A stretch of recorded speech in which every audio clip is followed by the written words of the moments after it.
The morning sun cast long shadows across the cobblestone streets of Warsaw as Maria Kowalski stepped out of her small apartment building. She had no idea that three men in dark coats were watching her from across the street, or that her photograph was being passed between enemy commanders and military headquarters throughout the occupied territories. The year was 1943, and Maria had just become the most wanted woman in Eastern Europe. Maria worked as a nurse at the local hospital, tending to wounded civilians and resistance fighters alike. Her gentle hands had saved countless lives, but it was her other activities that had caught the attention of the Nazi occupation forces. By night, she operated an underground network that smuggled Jewish families out of the ghetto and provided safe passage to Allied territories. Her network had successfully evacuated over 300 people in the past 6 months alone. The trouble began when General Heinrich Müller received reports about a mysterious woman who seemed to know every Nazi patrol route, every checkpoint schedule, and every weakness in their security system. His intelligence officers had been tracking unusual patterns of resistance activity, all somehow connected to a female operative they couldn't identify. Müller was furious that a single woman was making his entire division look incompetent. 3 days earlier, Maria had led her most daring rescue yet. She had infiltrated a transport train carrying 40 Jewish children to a concentration camp, posing as a Red Cross volunteer. Using forged documents and her medical credentials, she convinced the guards that several children needed immediate medical attention due to a typhus outbreak. Once the children were moved to a separate car under her care, Maria and her team created a diversion that allowed them to escape into the forest. The escape was successful, but it came at a cost. One of the children, a frightened boy named David, had accidentally dropped a photograph during the chaos. The photograph showed Maria with a group of resistance fighters, and when the Nazis found it the next morning, they finally had a face to match their mysterious enemy. General Müller immediately called a meeting with his fellow commanders, General Klaus Weber and General Otto Richter. The three men had been struggling to maintain control in their respective territories, and the resistance activities were making them look weak to their superiors in Berlin. They decided to make an example of this woman who had been causing them so much trouble. Weber suggested offering a reward for information leading to her capture, but Müller had a different idea. He wanted to send a message to the entire resistance movement. They would place a bounty on her head, dead or alive, and make it known throughout the occupied territories. The amount they settled on was staggering: 50,000 Reichsmarks, enough money to buy a house or live comfortably for several years. Word of the bounty spread quickly through the underground networks. Maria's friends and fellow resistance fighters begged her to flee the city, to escape while she still could. But Maria refused to abandon the people who depended on her. She had made a promise to fight against the occupation, and she intended to keep it, no matter the personal cost. The bounty made everything more dangerous. Maria could no longer walk the streets freely or trust anyone she didn't know personally. Former allies became suspicious of each other, wondering if the temptation of the reward money might turn them into betrayers. The Nazi informants became more active, knowing that even a small piece of information about Maria's whereabouts could make them rich. Despite the increased danger, Maria continued her rescue operations. She developed new methods of communication with her network, using coded messages hidden in medical supply deliveries. She changed her appearance regularly, sometimes posing as an elderly woman with gray hair and a walking cane. Other times, as a young factory worker with dirt-stained clothes and a tired expression. The three generals increased their patrols and set up additional checkpoints, hoping to catch Maria in their net. They interrogated anyone suspected of having connections to the resistance movement. General Weber even offered additional rewards for information about Maria's safe houses and escape routes. One evening, while Maria was treating wounded resistance fighters in a hidden basement clinic, she received devastating news. Her younger brother Pavel had been arrested during a random street sweep. The Nazis suspected he might have information about her whereabouts, even though Pavel knew nothing about her secret activities. Maria had kept her resistance work hidden from her family to protect them, but now her brother was paying the price for her choices. The arrest of Pavel changed everything for Maria. She realized that the generals were not just hunting her. They were targeting anyone who might lead them to her. Her elderly parents, her childhood friends, even the patients she treated at the hospital were all potential targets. The bounty on her head had turned everyone around her into potential victims. That night, Maria sat in the darkness of a safe house, staring at a map of the occupied territories. She traced the locations where each of the 3 generals was stationed: Müller in Warsaw, Weber in Krakow, and Richter in Lublin. For months, she had been running and hiding, trying to stay one step ahead of them, but now she understood that defensive tactics would never be enough. The woman who had dedicated her life to saving others began to consider a different approach. If the generals wanted to make this personal, if they wanted to threaten everyone she cared about, then perhaps it was time to take the fight directly to them. Maria began to study the generals' routines, their security arrangements, and their weaknesses with the same careful attention she had once reserved for planning rescue operations. Her transformation from healer to hunter had begun, though she didn't yet realize how far this path would take her. The 3 generals who had placed a price on her head were about to discover that they had awakened something far more dangerous than a simple resistance operative. They had created their own worst nightmare, a woman with nothing left to lose and everything to fight for. Maria spent 3 weeks studying General Heinrich Müller's daily routine. She discovered that every Tuesday evening he visited his mistress, Ingrid, at an apartment building near the city center. The general always arrived alone, dismissing his bodyguards to maintain secrecy about his affair. This weekly indulgence would become his downfall.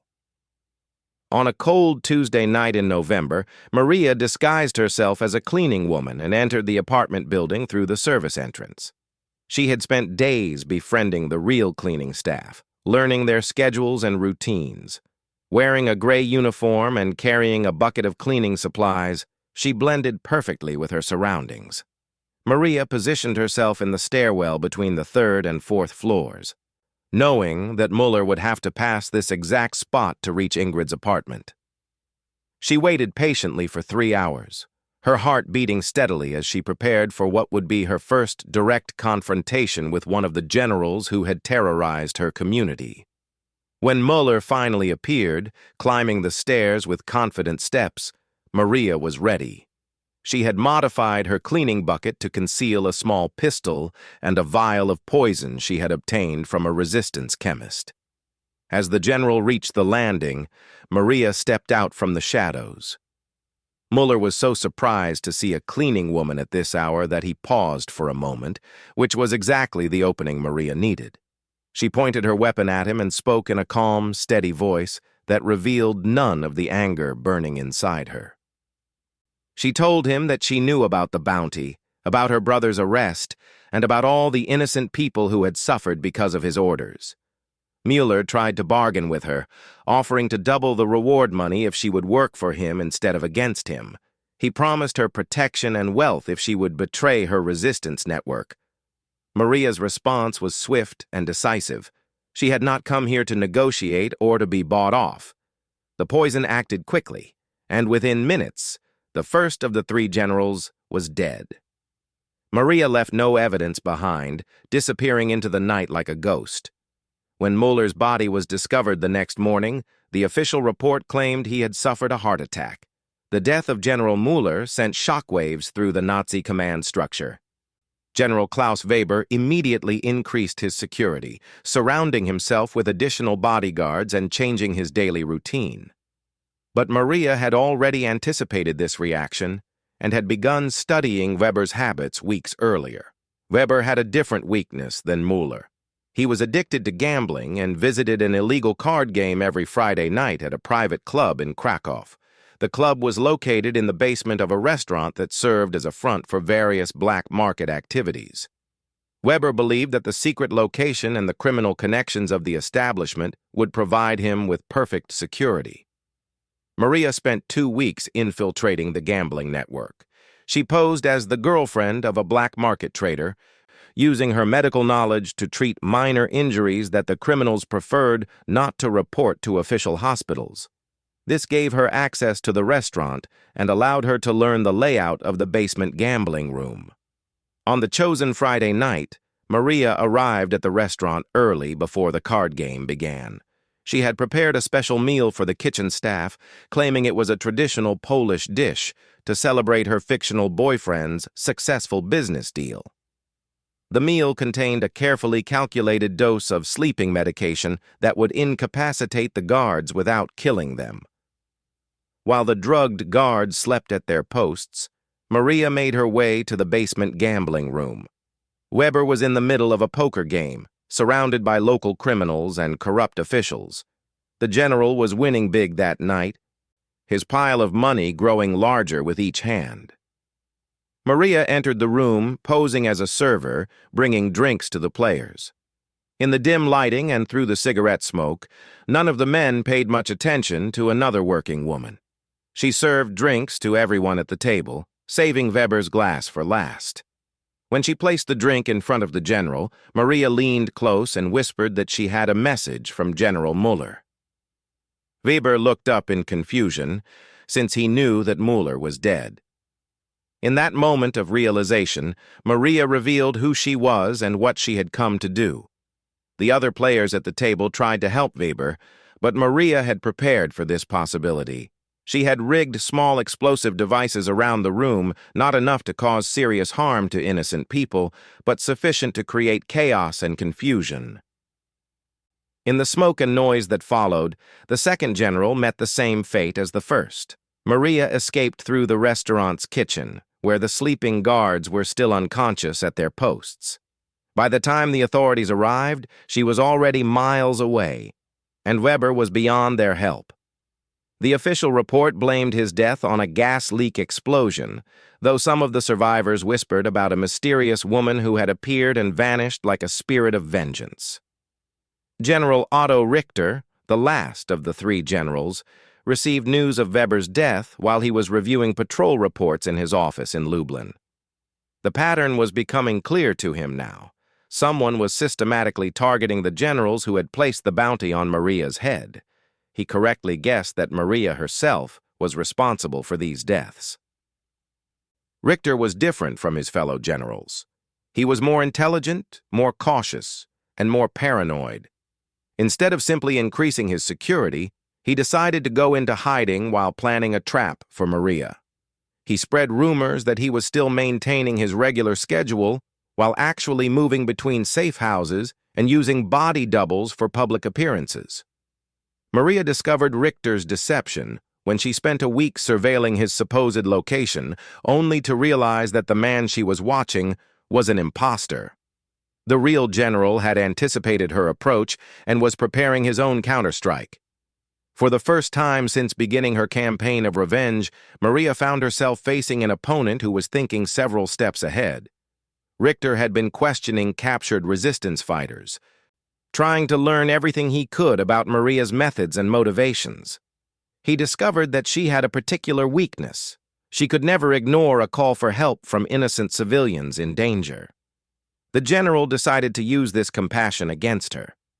Richter arranged for false intelligence to reach Maria's network, suggesting that a group of Jewish children was being held in a warehouse on the outskirts of Lublin, awaiting transport to a concentration camp. The information was crafted carefully to sound authentic, complete with details about guard schedules and building layouts that matched Maria's previous successful rescue operations. Maria suspected that the information might be a trap, but she could not ignore the possibility that real children were in danger. She spent days planning the rescue operation, preparing multiple escape routes and contingency plans. She assembled a small team of her most trusted allies and prepared for what she knew would be her most dangerous mission yet. On the night of the planned rescue, Maria and her team approached the warehouse carefully. Everything appeared to match the intelligence they had received. Guard positions, lighting patterns, even the sounds coming from inside the building. But as they moved closer, Maria began to notice subtle details that didn't feel right. The guards seemed too relaxed, too confident. Their positions were tactically perfect for defending against an assault, but poor for preventing escapes from inside the building. Maria realized that she was walking into an elaborate trap, but by then it was too late to turn back without potentially abandoning real victims. The confrontation that followed would determine not only Maria's fate, but also the outcome of her personal war against the three generals who had dared to put a price on her head. General Richter was about to learn whether his careful planning and superior resources were enough to defeat a woman who had already proven that she was far more dangerous than anyone had imagined. Maria approached the warehouse knowing it was a trap, but she had prepared for this moment. Over the past month, while hunting the first two generals, she had developed new skills and contacts that would prove crucial in this final confrontation. She had learned that sometimes the best way to escape a trap is to spring it deliberately and turn it against the trapper. Before arriving at the warehouse, Maria had sent word to resistance cells throughout the region, informing them of the potential trap. She arranged for simultaneous diversions in 3 different cities, drawing Nazi forces away from Lublin. She also prepared false information suggesting that she would attack during the early morning hours, while actually planning her assault for sunset. As Maria and her team approached the building, she used hand signals to communicate with her allies. They had practiced this operation dozens of times, preparing for multiple scenarios. 2 team members positioned themselves as snipers in nearby buildings, while another created a series of explosive diversions several blocks away. Maria herself would enter the warehouse through an unexpected route. Inside the warehouse, General Richter waited with 20 of his best soldiers. He had positioned them strategically throughout the building, creating overlapping fields of fire that would make escape impossible once Maria entered. Richter was confident that his superior numbers and tactical position would finally end the threat that had already cost him 2 fellow generals. What Richter didn't know was that Maria had spent her childhood in this very warehouse when her father worked as a dock supervisor. She knew about the old maintenance tunnels beneath the building, the weak points in the walls, and the ventilation system that connected to the neighboring structures. Her intimate knowledge of the building would prove to be Richter's undoing. Maria entered through the underground tunnels, emerging inside the warehouse in a location that Richter's men had not anticipated. She found herself in the building's electrical room, where she was able to cut power to most of the lighting system. In the sudden darkness, Maria's knowledge of the building layout gave her a tremendous advantage over the confused soldiers. Using night vision equipment obtained from Allied airdrops, Maria moved through the darkened warehouse like a silent hunter. She systematically eliminated Richter's soldiers one by one, using the same medical knowledge that had once saved lives to quickly and quietly end threats. Her years of treating combat injuries had taught her exactly where to strike for maximum effect. General Richter realized that his carefully planned ambush was falling apart. His soldiers were reporting in whispered radio calls that they were under attack by what seemed like multiple enemies moving through the darkness. The general couldn't understand how Maria had turned his tactical advantage into her opportunity. As his force dwindled, Richter made the decision to abandon his hiding position and try to escape. He had underestimated his opponent and needed to retreat before she could complete her mission. But Maria had anticipated this possibility and had positioned her sniper team to cover all the building's exits. When Richter attempted to leave through the main entrance, he found his path blocked by Maria herself. She stepped out of the shadows, no longer the frightened nurse who had once hidden from Nazi patrols. The woman facing Richter had been transformed by months of combat into something far more dangerous than any of the generals had imagined possible. Maria spoke to Richter in the same calm voice she had once used to comfort dying patients. She told him that his trap had failed because he had made the same mistake as his fellow generals. He had underestimated the determination of someone fighting to protect innocent people. She explained that the bounty on her head had not made her weaker, but had instead taught her that sometimes the only way to save lives is to take them. Richter tried to negotiate, offering to remove the bounty and provide her with safe passage out of the occupied territories. He promised that she could live peacefully if she would simply disappear and stop interfering with Nazi operations. But Maria had learned that deals with evil men are worthless, and that the only permanent solution to tyranny is to remove the tyrants completely. The final confrontation was swift. Maria had become expert at ending threats quickly and efficiently, using skills she had never wanted to learn but had mastered out of necessity. General Richter joined his fellow generals in death, and the woman they had hunted became the hunter who had destroyed them all.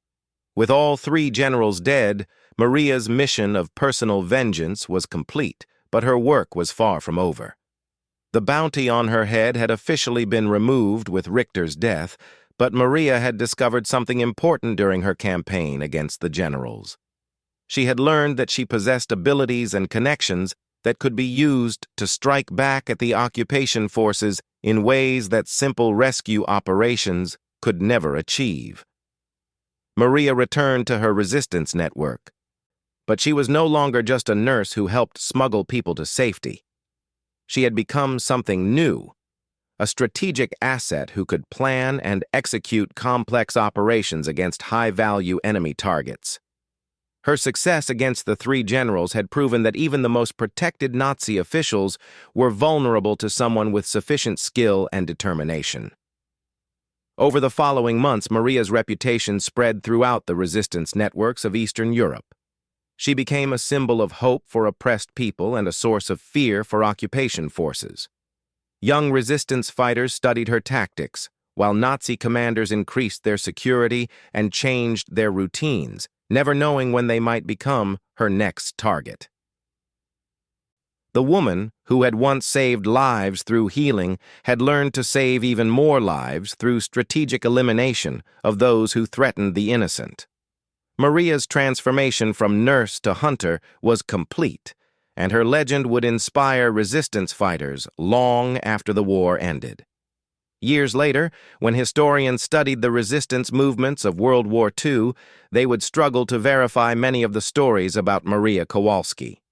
Some claimed she was a myth, a composite character created from multiple real people. Others insisted that the evidence proved she was absolutely real, and that her actions had saved thousands of lives. What remained undisputed was this: 3 Nazi generals had made the mistake of putting a price on the head of someone who refused to be intimidated. Instead of capturing or killing their target, they had created their own nemesis. The bounty that was meant to end Maria's resistance activities had instead transformed her into something far more dangerous than they had ever imagined. The price they put on her head had ultimately cost them their own lives, and their deaths had freed countless innocent people from the terror of occupation. Maria had proven that sometimes the best defense is a devastating offense, and that those who threaten the innocent do so at their own peril. In the end, the generals learned too late that there are some people who cannot be bought, cannot be intimidated, and cannot be stopped when they are fighting to protect those they love. Maria Kowalski was such a person, and her victory over impossible odds became a testament to the power of determination, courage, and the refusal to surrender in the face of evil.